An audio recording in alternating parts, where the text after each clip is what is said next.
Hello everyone, कैसे हैं आप? आपका आपके YouTube channel Digvijay commerce classes पर एक बार फिर से स्वागत है। हम आपके लिए अपने इस YouTube channel Digvijay commerce classes पर बीकॉम के सिलेबस के कंपलसरी सब्जेक्ट इनकम टैक्स की पूरी एक सीरीज लेके आ रहे हैं, जिसमें आपको एक तरफ से हर एक रूल और उनके प्रैक्टिकल क्वेश्चन 1 बाय 1 मिलते हैं। आप हमसे जुड़कर अपने कॉमर्स की पढ़ाई एक प्रॉपर वे में पूरी कर सकते हैं। जैसी पढ़ाई आप पाना चाहते हैं, यहाँ बिल्कुल वैसी ही पढ़ाई आपको अवेलेबल कराई जाती है। हम आपकी हर एक ज़रूरतों को समझते हैं। हमें पता है एक कॉमर्स का स्टूडेंट कहाँ प्रॉब्लम फेस करता है, क्योंकि हम बायोलॉजी के स्टूडेंट रहे हैं। हमने जिन समस्याओं को अनुभव किया है वही तो वास्तव में आपके लिए भी होंगी। हम उन समस्याओं का समाधान आपके लिए सबसे बेहतर तरीके से कर सकते हैं। हमें ये पता है आपकी ज़रूरतें क्या हैं। हम आपकी अपनी पढ़ाई, वो ऑफलाइन पढ़ाई या क्लासरूम पढ़ाई, इस ऑनलाइन नेटवर्क पर लेकर आ रहे हैं। एक सिस्टमेटिक ढंग से, एक प्रॉपर वे में आप पूरी क्लासेस पा सकते हैं।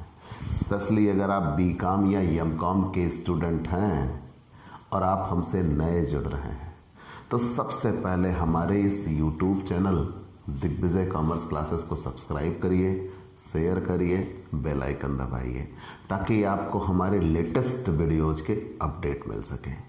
आप अपने घर बैठे अपनी एग्ज़ाम प्रिपरेशन अपनी शर्तों पर करना चाहते हैं, सबसे बेहतर तरीके से करना चाहते हैं, तो आप हमसे पेड क्लास ले सकते हैं। पेड क्लास पाने के लिए आप हमारे व्हाट्सएप नंबर पर व्हाट्सएप करिए, मैसेज करिए, आपको पेड क्लास की पूरी जानकारी दे दी जाएगी, जिसमें आप बहुत थोड़े से शुल्क का भुगतान करके हमसे एक रेगुलर क्लासेस पाते हैं। PDF मिलेगा, डाउट सेशन रखा जाएगा, क्वेश्चन पेपर सॉल्व कराए जाएंगे। तो ये सब कुछ पाने के लिए आप हमसे पेड क्लास ले सकते हैं। प्यारे दोस्तों, हम आपके लिए आयकर के सबसे महत्वपूर्ण 5 लेसन में से, जिसे 5 हेड ऑफ इनकम कहते हैं, वेतन से आय, मकान से आय, व्यवसाय अथवा पैसे से आय, ये पूरा कंप्लीटली हम आपको पढ़ा चुके हैं। अब हम आए पूंजी लाभ। पूंजी लाभ, कैपिटल गेन, और ये आय का चौथा शीर्षक है। This is the 4th head of income. और इससे एग्जाम में थ्योरेटिकल हिस्सा काफी हद तक पेपर में पूछा जाता है। अगर इससे थ्योरेटिकल हिस्सा एग्जाम में पूछा जाता है तो 3 बातें। कितनी? 3 बातें। पूंजी संपत्ति के प्रकार पूछे जाते हैं।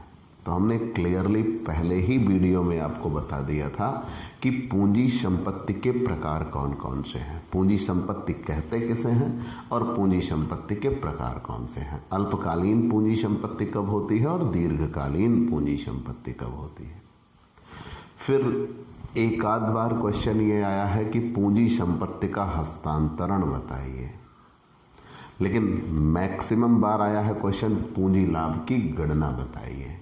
तो मैंने आपसे बताया है कितने प्रकार के पूंजी लाभ होते हैं, 2 प्रकार के, एक अल्पकालीन पूंजी लाभ और एक दीर्घकालीन पूंजी लाभ। जब कोई संपत्ति 3 वर्ष पूरा होने के पहले पहले ही बेच दी जाए, मतलब जब खरीदा, उसको खरीदने के 3 साल के भीतर में ही वो संपत्ति बेच दी जाए, तो अल्पकालीन पूंजी लाभ होगा।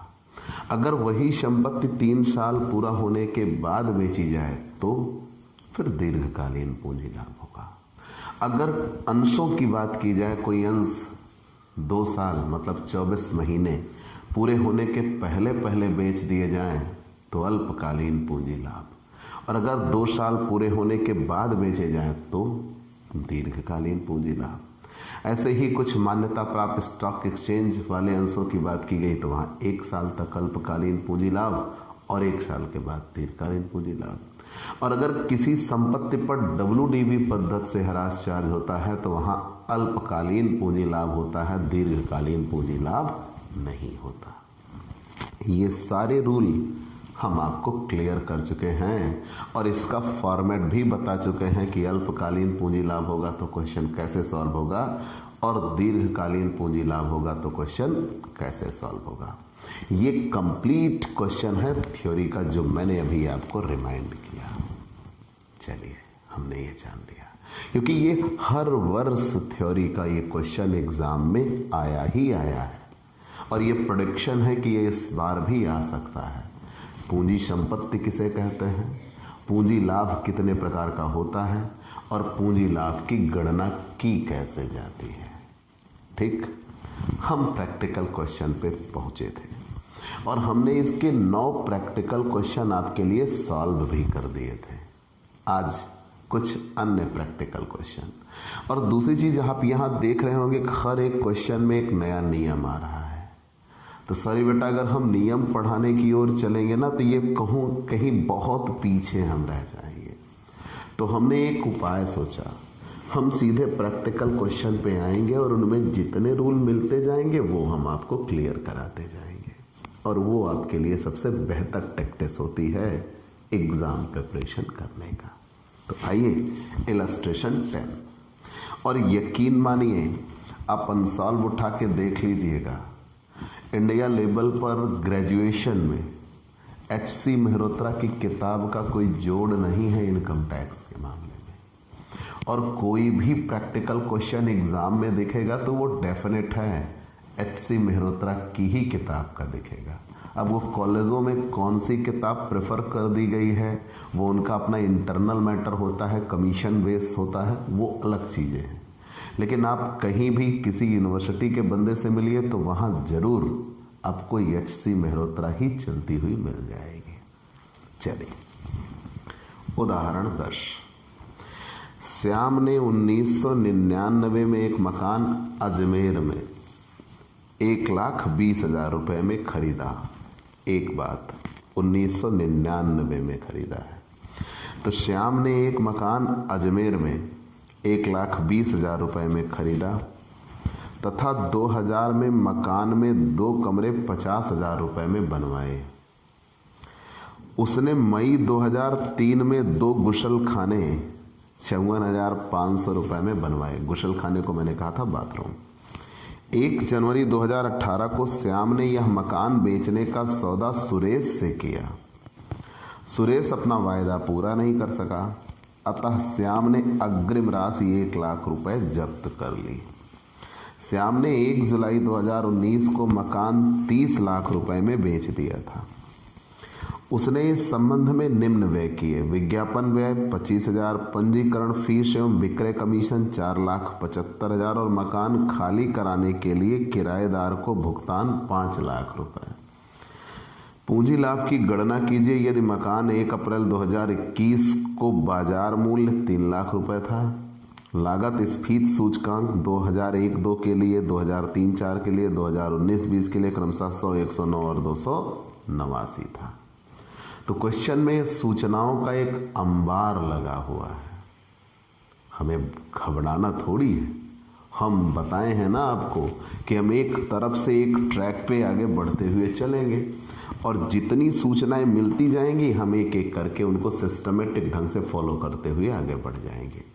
नहीं तो आप पूंजी लाभ के क्वेश्चन कभी भी क्लियरली सॉल्व नहीं कर पाइएगा। ठीक, तो हमें ये नहीं पता कि शॉर्ट टर्म कैपिटल गेन हो रहा है कि लॉन्ग टर्म कैपिटल गेन हो रहा है। ठीक, तो यहां आते हैं, पहले हम फॉर्मेट बनाते हैं। पहले फॉर्मेट क्या, पहले हेडिंग बनाता है, शीर्षक हम निकालने क्या जा रहे हैं। ठीक है, सबसे पहली चीज इनकम टैक्स में ये शीर्षक होता है। वो जैसे लेटर लिखते हैं ना, लेटर पोस्ट करते हैं, अगर आपने लेटर पोस्ट किया और सामने एड्रेस ही नहीं डाला तो जाएगी कहाँ। बिल्कुल वही हाल यहाँ पे होता है कि हम कोई भी क्वेश्चन सॉल्व करते हैं तो हमें उसका शीर्षक देना होता है। तो कंप्यूटेशन ऑफ कैपिटल गेन, हमने यहाँ कैपिटल गेन ही लिख दिया, शॉर्ट टर्म या लॉन्ग टर्म नहीं लिखा। वो सिचुएशन पे डिपेंड करेगा और क्वेश्चन पे लगाने के बाद लास्ट मोमेंट में हम क्लियर कर देंगे कि शॉर्ट टर्म कैपिटल गेन रहा या लॉन्ग टर्म कैपिटल गेन रहा।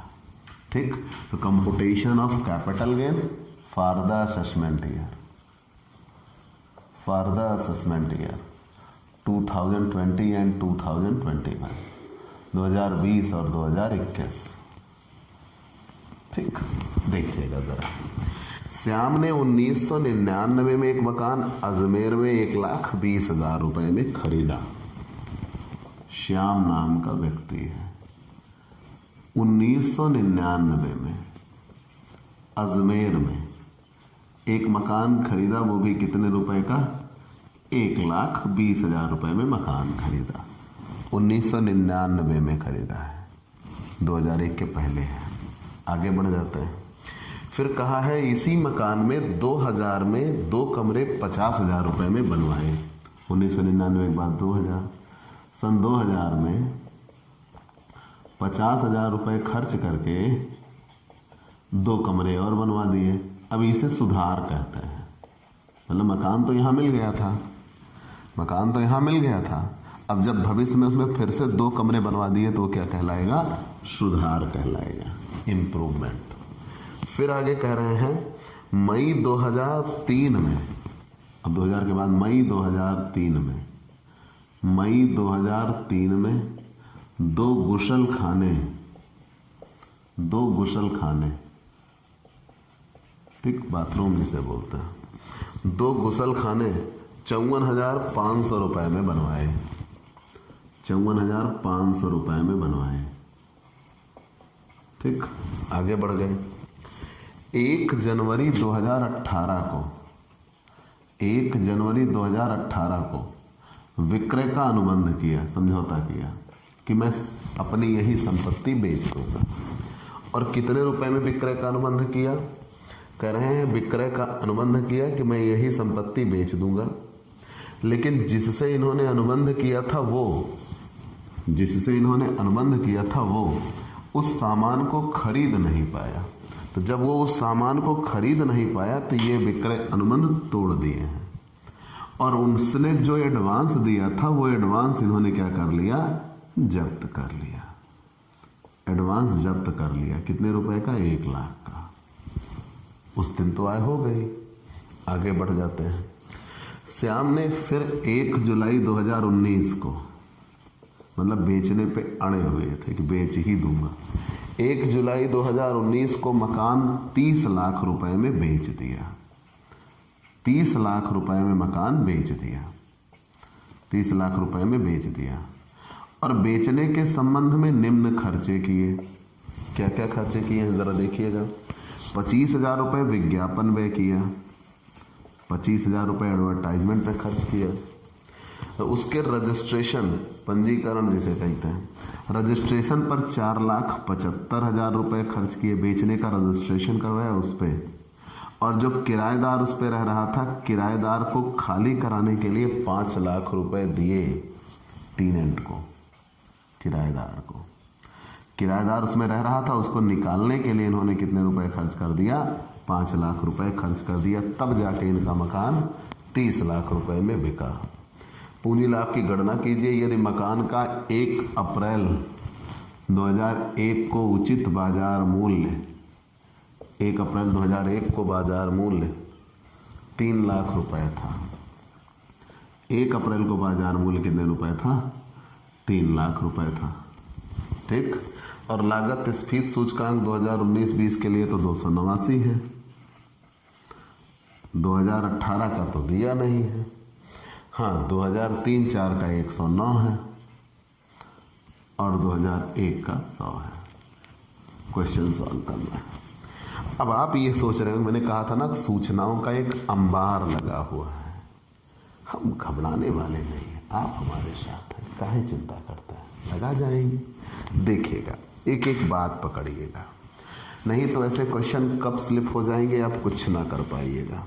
आप एक तरफ से अपने नियमों पर टिके रहिए। कैसी बात मैं कर रहा? श्याम ने अजमेर में एक मकान 1,20,000 में खरीदा 1999 में। तो सबसे पहली चीज तो ये कि ये संपत्ति 2001 के पहले खरीदी है। टिके रहिएगा। और 2000 में 50,000 में 2 कमरे बनवाए। ये सुधार 2001 के पहले हुआ है। तो सबसे पहली चीज तो ये कि 2001 के पहले जितने भी सुधार कार्य हुए होंगे, हमें उससे कोई मतलब नहीं है। एक चीज खत्म। अब इन्होंने मकान खरीदा था 1,20,000 में 1999 में, और 2001 में उस मकान का मूल्य कितने रुपए था? 3 लाख। तो हमने नियम बताया है कि अगर कोई संपत्ति 1 अप्रैल 2001 के पहले खरीदी जाए तो 1 अप्रैल 2001 को उसका उचित बाजार मूल्य देखते हैं, और अगर उसका उचित बाजार मूल्य और जितने में वो खरीदा था दोनों में जो ज़्यादा होगा, क्वेश्चन उससे सॉल्व किया जाएगा। तो 99 में वो मकान था 1,20,000 का, 2001 में था मकान 3 लाख का। किससे सॉल्व करेंगे? 3 लाख। मतलब मिस्टर श्याम के लिए मकान के प्राप्त करने की लागत कितनी कही जाएगी? 3 लाख। अब इन्होंने मई में सुधार करवाया, उसकी ज़रूर छूट मिलेगी क्योंकि ये 2001 के बाद सुधार कार्य हुआ है। यहाँ एक दिक्कत है, इन्होंने विक्रय अनुबंध किया और जिससे विक्रय अनुबंध किया उसने इनको 1 लाख रुपया दे दिया एडवांस के तौर पर। बाद में वो विक्रय अनुबंध टूट गया, विक्रय पूरा नहीं हुआ। तो जब विक्रय अनुबंध टूट गया तो इन्होंने वो 1 लाख रुपए जब्त कर लिए। अब वो इनके लिए आय हो गई। जब वो 1 लाख रुपए इनके लिए आय हो गई तो ये उस वर्ष की आय मानी जाएगी जिस वर्ष उन्होंने जब्त किया। उन्होंने जब्त किया 18-19 में, सॉरी 17-18 में, 1 जनवरी 18 लिखा है। उन्होंने जब्त किया 17-18 में, तो हमें इससे कोई मतलब नहीं होगा क्योंकि हम 19-20 में सॉल्व कर रहे हैं। मतलब ये 1 लाख रुपए उसके लिए आय तो है, लेकिन उस गत वर्ष की आय नहीं है जिस गत वर्ष के लिए हम क्वेश्चन सॉल्व कर रहे हैं, तो हमने इसको भी छोड़ दिया। अब यहां मकान बेच दिया गया। ठीक, तो पूरी बात क्या बनी कि मकान बेचा गया है। मकान बेच दिया गया एक बार 2019-20 में। फिर मकान पाया कितने में था इन्होंने? 1,20,000 में, लेकिन उसका बाजार मूल्य 3 लाख रुपए ज़्यादा है। तो मैंने ये बताया है कि सबसे पहले विक्रय देखते हैं, सेल प्रोसीड। हमारे गत वर्ष में विक्रय होना चाहिए। सेल प्रोसीड कितने रुपए में विक्रय हो रहा है? 30 लाख। लेकिन मकान बेचने के संदर्भ में कुछ खर्चे भी हुए हैं, लेस सेल एक्सपेंसेस, विक्रय व्यय जो हुए हैं। अब विक्रय व्यय जो हुए हैं उनमें देखिए क्या क्या हुए हैं। उनमें सबसे पहले तो 25,000 रुपये विज्ञापन पर खर्च हुआ है, एडवर्टाइजमेंट, विज्ञापन पर खर्च हुआ है 25,000, उसकी छूट बनेगी। फिर कह रहे हैं 4,75,000 रुपये रजिस्ट्रेशन का खर्च हुआ, उसका पंजीकरण कराया, उसकी भी छूट मिलेगी। विक्रय के संदर्भ में जितने खर्चे किए जाते हैं उनकी छूट मिल जाती है। यही एक पेच है। इन्होंने किराएदार को 5 लाख रुपए दिया है मकान खाली करने के लिए। विशेष बात, अगर किराएदार को मकान खाली करने के लिए पैसा दिया जाता है तो वो भी विक्रय व्ययों में आता है और उसकी छूट मिलती है, अमाउंट पेड टू टेनेंट। तो अगर किराएदार को खाली करने के लिए दिया जाता है तो उसकी छूट मिलती है। तो कुल मिला के इन्होंने विक्रय के संदर्भ में 10 लाख रुपए का खर्च कर दिया है। तो 30 लाख में से 10 लाख निकल गए, कितने बचे? 20 लाख। ठीक, 20 लाख। अब ये 20 lakh net sale consideration, net sale consideration, यहां तक कहीं कोई दिक्कत नहीं होनी चाहिए। 20 लाख रुपए आ गया नेट सेल कंसिडरेशन। अब अगर ये निकल के आ गया तो लेस। अब शॉर्ट टर्म है कि लॉन्ग टर्म है, अब मुद्दा निकालते। यहां तक कहीं कोई दिक्कत नहीं। सबसे पहले उन्होंने सामान बेचा, बेचने के लिए जितना खर्च किया वो हमने घटा दिया। अब बात आई शॉर्ट टर्म या लॉन्ग टर्म। मकान खरीदा था 99 में और बेच रहे हैं 2019 में, 20 साल बाद, लॉन्ग टर्म। ठीक, क्या है? लॉन्ग टर्म, क्योंकि 3 साल पूरे हो चुके हैं। तो less indexed cost of acquisition, indexed cost of acquisition, indexed cost of acquisition. तो प्राप्त करने की लागत क्या होगी? पहले कॉस्ट ऑफ एक्विजिशन, फिर उसका इंडेक्स निकालेंगे। इंडेक्स निकालना मतलब उस साल या उस समय हुए खर्च को इस समय के खर्च में कन्वर्ट कर देते हैं महंगाई के हिसाब से। तो इंडेक्स्ड कॉस्ट ऑफ एक्विजिशन, तो प्राप्त करने की लागत क्या थी? अगर कोई संपत्ति 1 अप्रैल 2001 के पहले पाई गई है तो जितने में पाई गई है वो, और 1 अप्रैल 2001 को बाजार मूल्य, दोनों में जो ज़्यादा हो। तो 1 अप्रैल 2001 को बाजार मूल्य कितना है? 3 लाख, वही ज़्यादा है। गुणे गत वर्ष का स्फीति सूचकांक 289 बटे जिस सन में प्राप्त की गई थी उस सन का स्फीति सूचकांक 100 1 अप्रैल 2001 का माना जाता है। 3 लाख गुणे 289 ठीक डिवाइडेड बाई 100 8,67,000 8,67,000 एक खर्चा तो ये आ गया। अब आगे indexed cost of repair, indexed cost of repair या improvement, indexed cost of improvement. अब यहां विशेष बात, इन्होंने सुधार 2 बार करवाया, एक बार 2001 के पहले, एक बार 2001 के बाद। तो 2001 के पहले जो सुधार हुआ है हमें उससे कोई मतलब नहीं है, 2001 के बाद जो सुधार हुआ है हमें उसी से मतलब है। मई 2003 में 2 गुसल खाने बनवाए, 54,500 रुपये सुधार पर हुआ। इस वर्ष का स्फीति सूचकांक 289 और जिस वर्ष सुधार कार्य करवाया गया था उस वर्ष का स्फीति सूचकांक 109 ठीक। तो 54,500 गुणे 289 डिवाइडेड बाई 109 1,44,500 1,44,500 जोड़ लगा लेंगे 8,67,000 तो 10,11,500 पूरा खर्च है। तो 10,11,500 खर्च है और वही मकान 20 लाख में बेच दिया तो 9,88,500 long term capital gain, long term capital gain. Clear? ऐसे ही ये क्वेश्चन सॉल्व होगा। चलिए हमने ये आपको क्लियर कर दिया, एक एक बातें क्लियर कर दी गई हैं। अब हम आगे नए नियमों की ओर बढ़ चलते हैं। मान लीजिए पूंजी संपत्ति का कोई नुकसान हो रहा है, उसका कोई विनाश हो रहा है और उसके बावजूद आपको कुछ पैसे मिल रहे हैं, तो जैसे बाढ़, बवंडर, तूफान, चक्रवात, भूकंप या अन्य प्राकृतिक उथल पुथल हो, बलवा या सिविल उपद्रव हो, आकस्मिक आग या विस्फोट हो और किसी शत्रु की कार्यवाही या शत्रु का मुकाबला करने के लिए की गई कार्यवाही हो, चाहे युद्ध की घोषणा की गई थी या नहीं की गई थी। अगर इन परिस्थितियों में आपको कुछ पैसा मिलता है तो आपके लिए पूंजीगत लाभ ही माना जाएगा और उसकी गणना बिल्कुल ऐसे ही की जाएगी, याद रखिएगा। चलिए अब बात आई पूंजी संपत्ति को रहतिये में परिवर्तन। ठीक, पूंजी संपत्ति का रहतिये में परिवर्तन। चलिए पहले ये क्लियर कर लेते हैं, फिर आगे अगले प्रैक्टिकल क्वेश्चन की ओर हम बढ़ चलेंगे। ठीक भाई, एक एक करके हमें आगे बढ़ना है। पहले ये क्लियर हो जाए फिर आगे अगले क्वेश्चन की ओर बढ़ चलते हैं।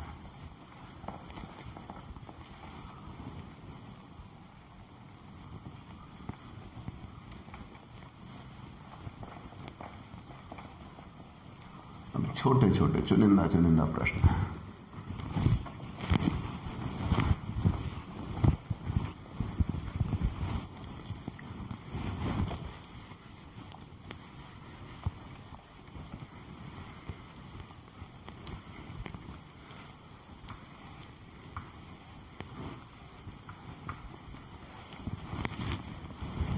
देखिएगा इलस्ट्रेशन 11। देखिए, सिद्धार्थ ने जो भूमि 2001-2 में 40,000 रुपए में खरीदी थी, 1 अप्रैल 2019 को रहतिये में परिवर्तन कर दिया। 1 अप्रैल 2019 को उसका उचित बाजार मूल्य 4,50,000 रुपए था और यह रहतिया उसने मई 2019 में 4,90,000 रुपए में बेच दिया। कर योग्य पूंजी आय की गणना, कर योग्य आय की गणना कीजिए तथा यह भी बताइए आय के किस शीर्षक में कर योग्य होगी और लागत स्फीति सूचकांक 2001-2 के लिए 100 तथा 2019-20 के लिए 289 था। ठीक, तो हमें कर योग्य आय निकालनी है, ना कि सिर्फ कैपिटल गेन। तो computation of taxable income, computation of taxable income, computation of taxable income. तो क्वेश्चन तो बहुत छोटा सा दिखा कि मिस्टर सिद्धार्थ ने एक भूमि 2001-2 में 40,000 रुपए की खरीदी अप्रैल 2019 में राहतिये में परिवर्तन कर दिया और 1 अप्रैल 2019 को उसका उचित बाजार मूल्य 4,50,000 रुपये रखा और यह राहतिया उसने मई 2019 में 4,90,000 रुपये में बेच दिया। कर योग्य आय की गणना कीजिए तथा यह भी बताइए कि आय के किस शीर्षक में कर योग्य होगी। लागत स्फीति सूचकांक दिया 2001-2 का 100 और 2019-20 का 289। चलिए पहले बना लेते हैं। सिद्धार्थ ने एक भूमि, मान लीजिए सिद्धार्थ नाम का एक व्यक्ति है। सिद्धार्थ ने एक भूमि 2001-2 में 40,000 रुपये में खरीदी। 2001-2 में 40,000 रुपये में खरीदी। चलिए हमने ये भी मान लिया कि सिद्धार्थ ने एक भूमि 2001-2 में 40,000 रुपये में खरीदी और उसी जमीन को 1 अप्रैल 2019 को राहतिये में परिवर्तित कर दिया। 1 अप्रैल 2019 को राहतिया में परिवर्तित कर दिया और जब राहतिया में परिवर्तित कर दिया तो उसका उचित बाजार मूल्य कितने रुपए बताया? 4,50,000। राहतिया में परिवर्तित कर दिया और उसका उचित बाजार मूल्य कितने रुपए बताया गया? 4,50,000। और यही राहतिया उसने मई 2019 में 4,90,000 रुपये में बेच दिया। ठीक, 4,90,000 रुपये में बेच दिया। आय की गणना बताइए। 2019 में स्फीति सूचकांक 289 और 2001-2 में कितने? 100। सिंपल। यहाँ 2 बार आय होगी। अब आप सोच रहे होंगे यार ये कैसे हुआ? देखिएगा, सबसे पहली चीज तो सिद्धार्थ ने एक जमीन खरीदी 2001-2 में, एक बात, और वही जमीन इन्होंने किस में परिवर्तित कर दिया? राहतिया में। तो यहां पूंजी लाभ बन गया।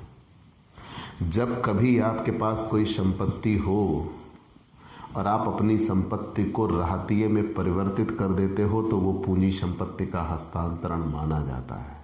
और अगर पूंजी संपत्ति का हस्तांतरण हुआ तो पूंजी लाभ की गणना होगी। ठीक, जब पूंजी संपत्ति का हस्तांतरण हुआ तो पूंजी लाभ की गणना होगी। सीधी सी बात है। चलो वो तो क्लियर हुआ। लेकिन अब यही राहतिया इन्होंने कितने में बेच दिया? 4,90,000 रुपये में बेच दिया। अब ये बिजनेस इनकम हो गया क्योंकि स्टॉक बेचा जा रहा है।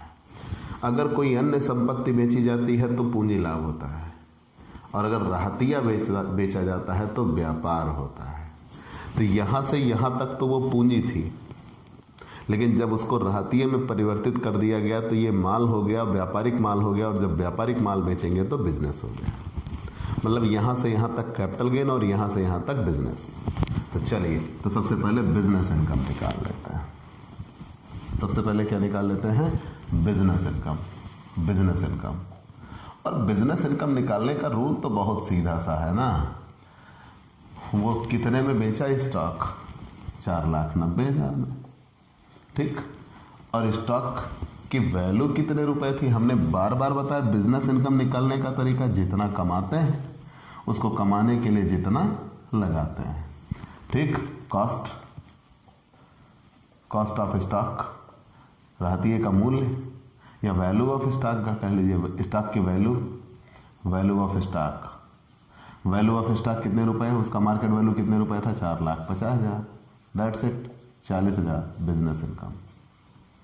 बिजनेस इनकम मतलब इन्होंने जब बिजनेस किया तो उसकी वैल्यू कितने रुपए थी? 4,50,000 थी, जिसको राहतिया में बदला और राहतिया में बदल दिया गया तो उसकी वैल्यू 4,50,000 थी और उसे मई 2019 में कितने रुपए में बेच दिया? 4,90,000 रुपए में बेच दिया। पूरी बात क्या बनी? सिद्धार्थ नाम का एक व्यक्ति 2001-2 में 40,000 रुपए का कोई जमीन खरीदता है। वही जमीन लाके 2019 में वो कितने रुपए में कन्वर्ट कर देता है? 4,50,000 रुपए के रहतिये में बदल देता है। तो जिस दिन रहतिया में बदल दिया उस दिन तो उसके लिए बिजनेस, उस दिन तक तो कैपिटल गेन था। अब उसके बाद अगर वो रहतिया बेच देगा तो उसे क्या कहेंगे? बिजनेस कहेंगे। और उन्होंने रहतिया बेच भी दिया तो बिजनेस। अब बिजनेस हुआ तो कितने रुपए में बेचा? 4,90,000 रुपए में। कितने का सामान? 4,50,000 का। Business solve. अब हम आ जाते हैं कैपिटल गेन। जब कैपिटल गेन हुआ तो कैपिटल गेन होने पर हम कैसे सॉल्व करेंगे? Fair market value of land, क्योंकि बेचा तो है नहीं, उसको राहतिया में परिवर्तित कर दिया। तो जब राहतिया में परिवर्तित कर दिया, fair market value of land, बाजार मूल्य से ही क्वेश्चन सॉल्व होगा। तो मार्केट वैल्यू कितने रुपए? 4,50,000। Fair market value of land less short term की लॉन्ग टर्म, पहले ये क्लियर कर लेते हैं। 2001-2 में खरीदा, 2019 में परिवर्तित किया, लॉन्ग टर्म, 3 साल से ज़्यादा। तो जब लॉन्ग टर्म है तो less indexed cost of acquisition, indexed cost of acquisition, indexed cost of acquisition. कितने रुपए में पाया था सामान? 40,000 में। कब परिवर्तित किया? 2019 में, 289/100। 40,289/100, 1,15,600, 4,50,000 उसकी वैल्यू, 3,34,400 कैपिटल गेन। ठीक, सिंपल। और ये लॉन्ग टर्म कैपिटल गेन, और ये दोनों 19-20 की इनकम होंगे। क्यों? 2019-20 में ही उसको कन्वर्ट किया गया है, तो वो 2019-20 मई 2019 में बेचा तो 19-20 की इनकम है ये, और ये भी 2019 में कन्वर्ट किया गया तो 19-20 की इनकम है। तो दोनों इसी साल कर योग्य होंगे, और ये इतना बिजनेस में जाएगा और ये इतना कहाँ जाएगा? कैपिटल गेन में। चलिए, इलस्ट्रेशन 12 स्क्रीनशॉट ले लिया करिएगा आपको, ताकि ढूंढना ना पड़े। 12 पे आते हैं, इलस्ट्रेशन 12।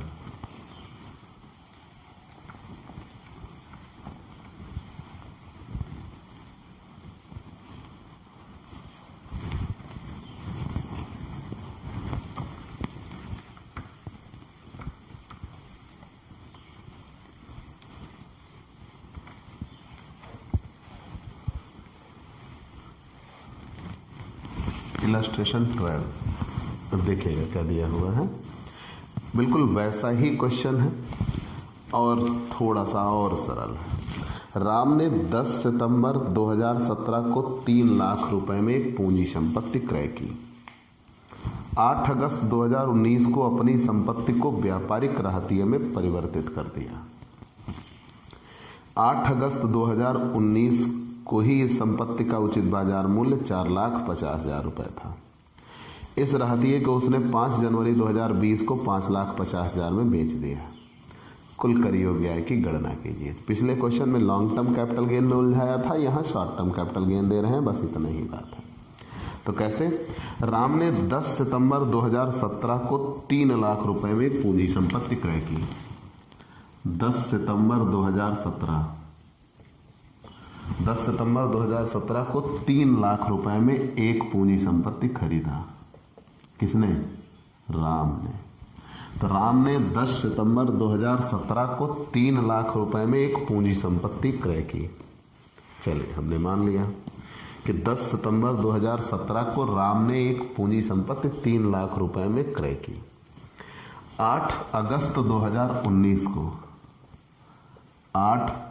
2019 को अपनी उसी जमीन को इन्होंने राहतिये में परिवर्तित कर दिया, और उस दिन उसका बाजार मूल्य कितने रुपए था? 4,50,000 राहतिये में परिवर्तन कर दिया, राहतिये में परिवर्तन कर दिया। चलिए, हमने ये भी मान लिया। 8 अगस्त 2019 को राहतिये में परिवर्तन कर दिया। फिर आगे कह रहे हैं, इस राहतिये को उसने 5 जनवरी 2020 को 5,50,000 में बेच दिया। 5 जनवरी 2020 को 5,50,000 में बेच दिया। पूरी बात क्या बनी? राम ने 10 सितंबर 2017 को कोई चीज 3 लाख रुपए में खरीदी। वही संपत्ति 8 अगस्त 2019 को 4,50,000 रुपए के राहतिये में बदल दिया। राहतिये में बदल दिया और उसकी मार्केट वैल्यू 4,50,000। और बाद में वो रहतिया उन्होंने 5 जनवरी 2020 को 5,50,000 रुपये में बेच दिया। तो पहली चीज़, जब यहाँ खरीदा था तो वो पूंजी थी, यहाँ जब बदल दिया रहतिये में तब तक तो पूंजी लाभ हुआ, शॉर्ट टर्म या लॉन्ग टर्म। सितंबर 17 में खरीदा है, अगस्त 19 में बदल दिया है, 2 साल में बदल दिया है, शॉर्ट टर्म कैपिटल गेन। क्योंकि 3 साल पूरा होने के बाद बदला होता तो लॉन्ग टर्म कैपिटल गेन कहते हैं। 3 साल के भीतर में बदल दिया है तो क्या कहेंगे? शॉर्ट टर्म कैपिटल गेन कहेंगे। एक बात। और जब ये रहतिये में परिवर्तित हो गया तो यहाँ से यहाँ बेच दिया गया, तब तो बिजनेस इनकम है। ठीक, अगर कोई रहतिया बेचा जाता है तो बिजनेस होता है, और अगर कोई पूंजी रहतिया में बदली जाती है तो कैपिटल गेन होता है। तो यहाँ से जब यहाँ कन्वर्ट किया गया तो कैपिटल गेन, और यहाँ से यहाँ जब बेच दिया गया तो बिजनेस। तो चलिए सबसे पहले 12 यहाँ कहा गया बिजनेस इनकम, डायरेक्ट निकाल लेते हैं। तो बिजनेस इनकम का सूत्र क्या होता है? जितना कमाते हैं उसको कमाने के लिए जितना लगाते हैं। तो सिंपल सा फंडा, 5,50,000 कमाया है और उसको कमाने के लिए कितने रुपए लगाया है? 4,50,000, मतलब 1,00,000 रुपए बिजनेस इनकम। खत्म एक चीज़। ठीक, ज़्यादा सोचने की ज़रूरत ही नहीं है। सिंपल सी बात थी ना कि पहले 10 सितंबर 2017 को खरीदा था, 8 अगस्त 2019 को रहतिये में बदल दिया और वही रहतिया बेच दिया। तो जब रहतिया बेच देते हैं तो बिजनेस होता है। यहाँ से यहाँ बेच दिया गया बिजनेस, 5,50,000। अब हम कैपिटल गेन की बात कर लेते हैं। तो जब यहाँ खरीदा था और यहाँ उन्होंने कन्वर्ट कर दिया तो fair market value of land, fair market value of land. ठीक, fair market value of land, land नहीं लिखा, पूंजी संपत्ति लिखा है। Fair market value of capital assets, fair market value of capital assets. ठीक, कितने रुपए उसकी मार्केट वैल्यू थी? 4,50,000। क्लियर है ना?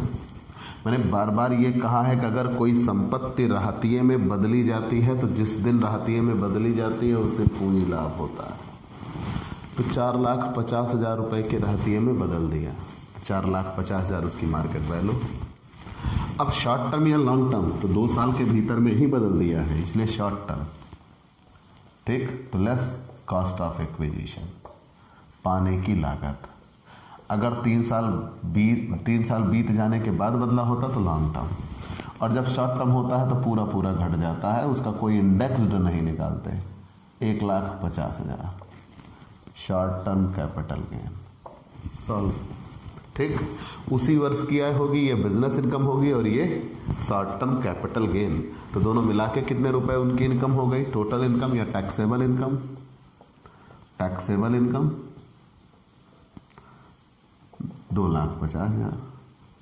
भाई ये भी इनकम है, ये भी इनकम है। आगे बढ़ते हैं। इलस्ट्रेशन 13। अब ये फर्म के लिए क्वेश्चन आया है। चलिए, किसके लिए? फर्म के लिए।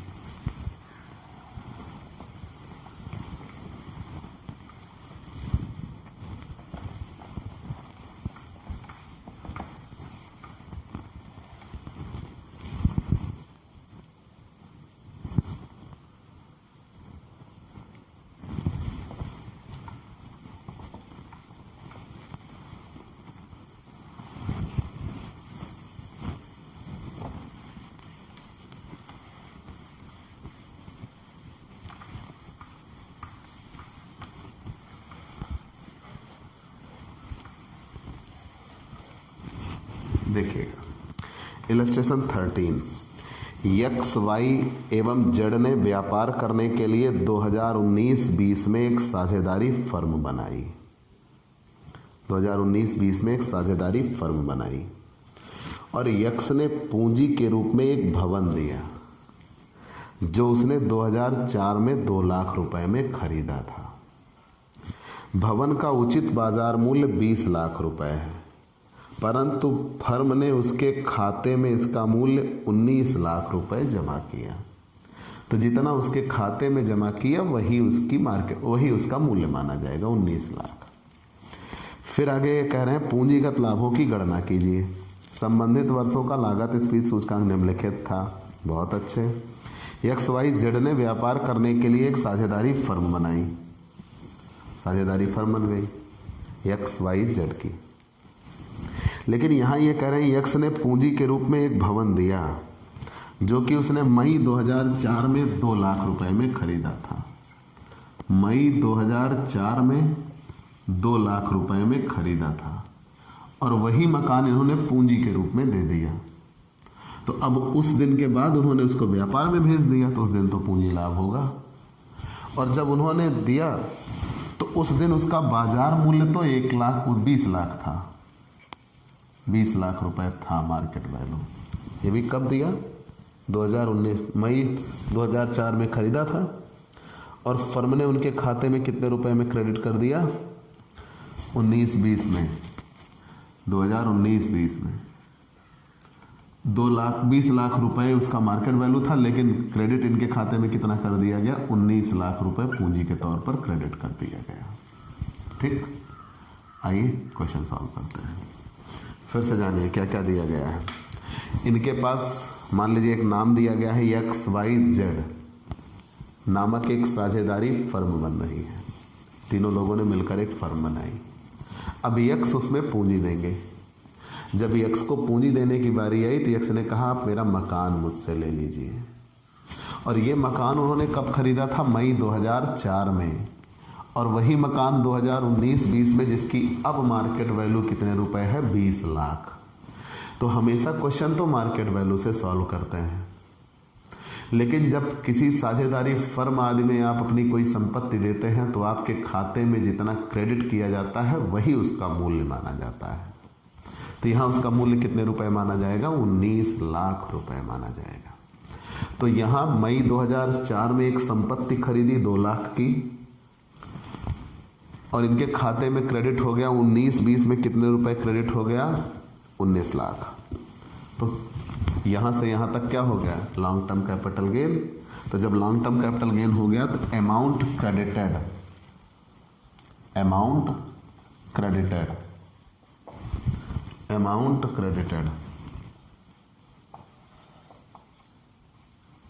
2x capital account. X की कैपिटल अकाउंट में कितना क्रेडिट कर दिया गया? 19 लाख रुपए। कहीं कोई दिक्कत? पूरी बात समझ लेना। X ने वो मकान खरीदा था 2 लाख में। क्योंकि XYZ की फर्म है, X को पूंजी देनी है। X पूंजी नहीं दी है, X पूंजी के रूप में अपना मकान दिए। तो मकान कितने का? तो फर्म ने कहा मकान 19 लाख का, लेकिन बाजार मूल्य तो 20 लाख था। तो जब फर्म ने 19 लाख कहा तो 19 लाख ही माना जाएगा। मकान 19 लाख का, 19 लाख इनके खाते में क्रेडिट कर दिया गया। जब 19 लाख इनके खाते में क्रेडिट कर दिया गया तो वही उसका मूल्य माना गया। लेस शॉर्ट टर्म या लॉन्ग टर्म? लॉन्ग टर्म, क्योंकि 2004 में खरीदा था। तो indexed cost of acquisition, indexed cost of acquisition,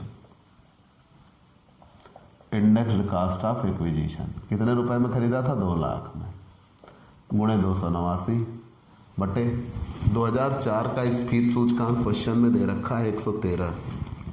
question में दे रखा है कितना? 113। ठीक, तो 2 लाख गुणे 289 बटे 113 तो 5,11,504, 5,11,504 घटा देंगे तो 19 लाख में से घटा देंगे 13,88,496। ठीक, लॉन्ग टर्म कैपिटल गेन। ठीक है, ऐसे ही क्वेश्चन सॉल्व। यहाँ पे विशेष याद रखिएगा, अगर फर्म आदि की बात आती है तो जो आपके खाते में क्रेडिट कर दिया जाता है वही उसका मूल्य माना जाता है। चलिए इलस्ट्रेशन 14, बहुत छोटा सा क्वेश्चन, यही जगह छोटी सी जगह में लग जाएगा, लगा देते हैं। 14 क्वेश्चन में ये दिया है एक साझेदारी फर्म का विघटन कर दिया गया और इसकी अल्पकालीन पूंजी संपत्ति जिसका मूल्य कितने रुपए था? 60,000। अल्पकालीन पूंजी संपत्ति है, ये विशेष रूप से याद रखिएगा, 3 साल के भीतर में। साझेदारों की सहमत से मिस्टर आ एक साझेदार ने 80,000 रुपए में ले ली। अब याद रखिएगा, जब कोई व्यक्ति साझेदारी में जुड़ा तो उसकी मार्केट वैल्यू जितनी थी उतने पे नहीं लिया गया, यही विचित्र नियम है, इसीलिए मैंने इसको मिटाया नहीं है। एक व्यक्ति साझेदारी फर्म में जुड़ा तो उसकी जितनी मार्केट वैल्यू है उस पे नहीं लिया गया, बल्कि उसके खाते में जितना क्रेडिट किया गया उस पे लिया गया। अब यहां आते हैं, एक साझेदारी फर्म का विघटन कर दिया गया और इसकी अल्पकालीन पूंजी संपत्ति कितने रुपए की थी? 60,000 रुपए की थी। साझेदारों की सहमत से मिस्टर आई एक साझेदार ने 80,000 रुपए में ले ली और उस दिन उसका बाजार मूल्य कितने रुपए था? 1,10,000। लिया है 80,000 में, बाजार मूल्य 1,10,000। किस पे सॉल्व करेंगे? इस रूल के अकॉर्डिंग है तो 80,000 पे सॉल्व करना चाहिए ना, लेकिन नहीं। तो मैंने ये बताया कि जब कभी आपके खाते में क्रेडिट होता है तो वैल्यू वो मानी जाती है जो आपके खाते में क्रेडिट हुआ, ना कि जो मार्केट वैल्यू था। और जब आप फर्म से कुछ लेते हैं तो वैल्यू वो मानी जाती है जो मार्केट वैल्यू होता है, ना कि जो आपने माना। ठीक, दोनों में यही अंतर होता है। तो एक साझेदारी फर्म का विघटन कर दिया गया, तो जब साझेदारी फर्म का विघटन कर दिया गया तो जो संपत्ति आप ले रहे हो उसकी फेयर मार्केट वैल्यू कितने रुपए दी गई है? 1,10,000। मतलब यहाँ ये कह रहे हैं कि एक साझेदारी फर्म का विघटन कर दिया गया और कोई एक साझेदार था, वो 60,000 रुपए की संपत्ति को 80,000 रुपए में ले दे रहा है, लेकिन उस संपत्ति का बाजार मूल्य उस दिन कितने रुपए था? 1,10,000 था। 1,10,000 ही माना जाएगा, लेस कॉस्ट ऑफ एक्विजिशन, पाने की लागत। पाने की लागत शॉर्ट टर्म है ना तो डायरेक्ट घट जाएगा। पाने की लागत कितना? 60,000, 50,000 शॉर्ट टर्म कैपिटल गेन। ठीक, तो पूरा नियम क्या बना? अगर किसी साझेदारी फर्म में आप जुड़ रहे हो और आप कोई संपत्ति दे रहे हो तो आपके लिए लागत वही, आपके लिए वो माना जाएगा जो साझेदारी फर्म ने क्रेडिट कर दिया आपके पूंजी के तौर पर, ना कि वो जो उसका बाजार मूल्य है। और अगर आप किसी साझेदारी फर्म से निकल रहे हो तो जो उसका बाजार मूल्य है वो माना जाएगा, ना कि जितने में आपने देना था वो। ठीक, दोनों में ये याद रखिएगा।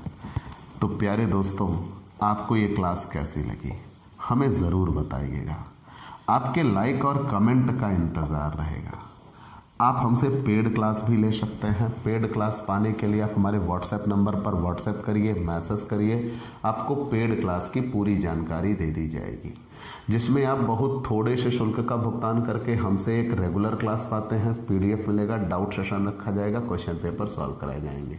तो ये सब कुछ पाने के लिए आप हमसे पेड क्लास ले सकते हैं। और स्पेशली अगर आप हमसे नए जुड़ रहे हैं तो सबसे पहले हमारे इस YouTube channel Digvijay commerce classes को सब्सक्राइब करिए, शेयर करिए, बेल आइकन दबाइए, ताकि आपको हमारे लेटेस्ट वीडियोज के अपडेट मिल सके। तो आज की क्लास में इतना ही। अगले दिन नए टॉपिक के साथ फिर मुलाकात होगी और वो मोस्ट इम्पॉर्टेंट टॉपिक होगा, क्योंकि अब हम आधे पड़ाव को पार कर चुके हैं। तब तक के लिए बाय बाय दोस्तों।